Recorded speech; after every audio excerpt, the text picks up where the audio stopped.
I just want like your name and like your like how you started to be a preacher. Just like a Yeah, brief little story or something. yeah. So, Seth Baltzell, we basically grew up in church. The short story is grew up in church. Wanted nothing to do with church because I was kind of turned off by it. And was flunking out of college. 22 years old. My life was pretty. Yeah, I was a hot mess. I was flunking out of college for all the wrong reasons. And ended up coming back to Centralia and came to a Bible study and met some really great people and got introduced to faith without the kind of pretense of religion and kind of just a real kind of honest faith. And anyway, I I got my life back on track and started just serving in my church and really just kind of said yes to any opportunity I could. So one thing led to another. It was like play drums in the church and then led some music in the church and then said yes to speaking a couple times, to just leading some classes. And then before then they were offering me like part-time jobs to do like media and production stuff. And then I ended up being a youth pastor and then got hired on in another church doing being like an associate pastor. And then about 9.5 years ago, me and my wife were in Houston and just started feeling like we wanted to plant our own church and have a little bit of a different, I guess, expression, of faith and a little different way of explaining it. And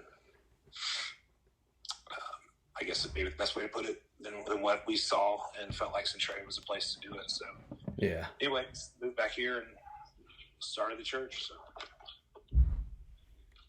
All right, now we're gonna thank you for that. We're gonna dive in to like the 4 questions I have about the religion Sure. and the philosophy and all that.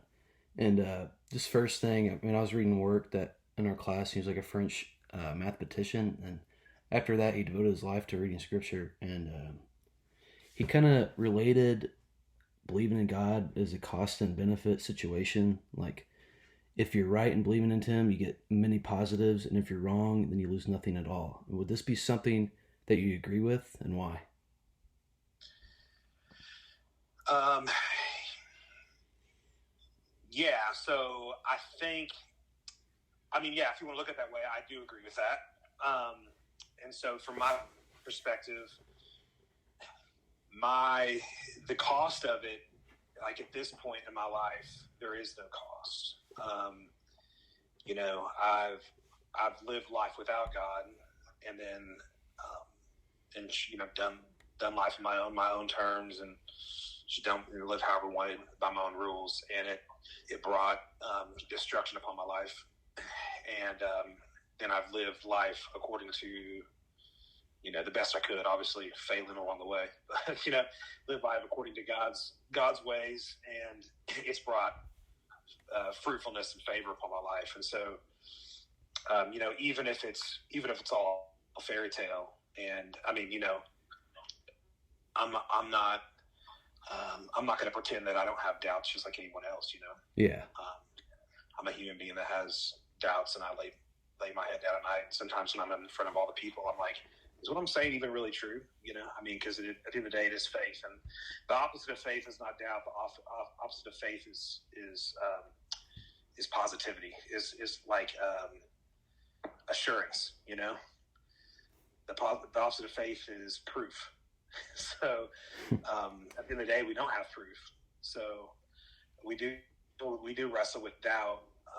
So with that said, I wrestle with doubt, but like I don't see any downside at this point. Like if at the end of the day, if it is all fairy tale, I get to the end of my life, and I've lived a pretty great life living according to what I know is God's ways, So I don't feel like I've missed anything. I can agree with that. Yeah. Then it goes to my second question. What do you think the connection is between God and evil? Yeah. So, man, that is a deep. Yeah. That's a deep question for sure. But you can't have. I can't remember who said it. You can Google the quote and find out. I'm glad I live in the age of Google because I have the worst memory in the world. If I would have been born like 50 years ago, I'd have been the worst communicator or preacher. But someone once said, I know the existence of God because I know the existence of evil, and I think that evil is, in a way, the proof of the existence of God. There has to be good because evil does exist. You can't deny the existence of evil. So I think that, in my estimation, like at the end of the day, God conquers over evil. But I think evil in itself is evidence of God, not the lack thereof. Some people would say that evil is proof that God's not doing anything, but I think it's contrary. I think that evil's the proof that there is supernatural, and in the same way that there's darkness, there's light. So I think that they work together for sure. Yeah, I mean, if you want to get really deep theologically into like where did evil come from, and if God is Genesis of all things, then he created evil. Then that's a rabbit hole in itself. And I don't know how deep down that you're trying to go. I mean, you're probably just trying to get the paper done, but Yeah. So, but that's a long. I've thought about those things and come to conclusions. But at the end of the day, like I don't have for sure answers on any of that stuff. I have my best guesses. But all right, that just goes to my third one. Should people believe in God without any evidence, or should they believe in God with evidence, and why? So I think that there should be some evidence, and in fact, I think you should believe. I think you should believe in God with evidence, yes. But I think that you have to be willing to give it a fair chance. I think that we live in a time to where, at the end of the day, a lot of people don't want to believe in God because if you submit to God, then you have to deny yourself as God. We live in a time where it's hedonism at best, where we all want to kind of do our own thing, and that's the mantra of, I'll say, your generation, like you're kind of coming up underneath me, but I mean, a little bit my generation, but for sure yours is like you do you. Yeah. And everybody makes their own decisions, and we are all kind of becoming our own gods in kind of in a way. And so because of that, we don't want to have to submit to anything else because we want to be our ultimate decision maker on who we are, on what we're designed for, on what gender we are. I mean, if you want to go that route, Yeah. all those things. We want to decide what we are. No one's going to tell us what to do or what to believe. So we don't. So because of that, we often shun the proof, and we won't even look at the proof. There's a really good documentary called I think it's called Expelled. It's Ben Stein. You know who Ben Stein is? I do not. I'm sorry. Okay, Ben Stein. That's okay. Have you ever seen Ferris Bueller's Day Off? Yeah. Yeah. So he's like the boring teacher, like Bueller. So Ben Stein, he had a show called Ben Stein's Money on Comedy Central. When Ben Stein's Money. So Ben Stein's like this brilliant dude, and he did a documentary called Expelled, and the whole documentary was about that how. And so Ben Stein's a Jewish man, and he obviously believes in creationism as a Jewish man. And his whole thing was he was trying to show that the school, that higher education won't even acknowledge that as a possibility. And it's a fascinating documentary that he did. That you can literally believe in anything. I I mean, you can believe in aliens, you can believe in crystals forming. I mean, you can believe in anything as long as you don't believe in God. And so all that to say, I think there is proof there, and I think that you have to be willing to give the proof a shot. And I think it's okay to give it a shot, and I think there is proof. I was afraid for many years, like, to even question if there's proof of God.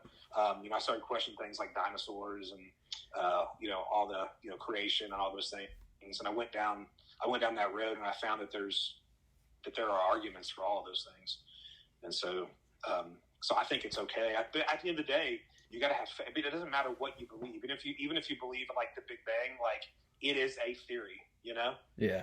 Like there's no proof. Like, so no matter what you believe, you have faith in your beliefs. So even if you say, well, I'm just going to believe what I believe, well, you have faith, then you have faith in yourself. So all of us have faith in something. So it's just believing what you're going to have faith in. So that is a long answer to a short question. Sorry. That's all right. Obviously, I'm fairly passionate about this stuff. So yeah, I understand. Then the last one here: if God is an all-good being, then why does He allow pain and suffering? Yeah, good question. So we have to understand what the definition of good is, right? So my definition of good and my understanding of good, I think, differs from God's definition and understanding of good. So first of all, I think there's things that God allows that we would call bad, that God allows to be good in the end. An example would be, like, there's things that I allow my children to go through as a parent that hurt me, but I do it for their development, Yeah. I allow them to suffer things and go through things because in the day, if I didn't, they wouldn't be complete. So there's that side of things. Additionally, if God didn't allow pain and suffering, then we would be living in a place called heaven, and that is not where we live. Yeah. We live in a fallen, broken world, and it started out as a place with no pain and suffering, but we chose to go our own road. And so the beauty of the whole story is that God's putting it all back together, and He's redeemed it all so that we can get back to a place of no pain and suffering. A lot of people think that the eternity is just like us floating around in clouds in heaven, but the truth is the Bible says that God's going to restore the earth. It's going to be a restored, whole, no pain and suffering environment, and so God's putting all things back together again. He's making all things new. And so if God didn't allow pain and suffering, then He would be getting in the way of all free will. He would be controlling things. And then at that point, He is no longer a God that allows free will. He's a puppet master that is controlling every detail of our life. And so at the end of the day, we still have free choice and free will. So does that make sense? Yeah, that makes sense. And that's all my questions. So thank you for doing this for me. Yeah, man, no problem. Hope it helps. Thank you. Have a good day. Yeah, dude, have a good one.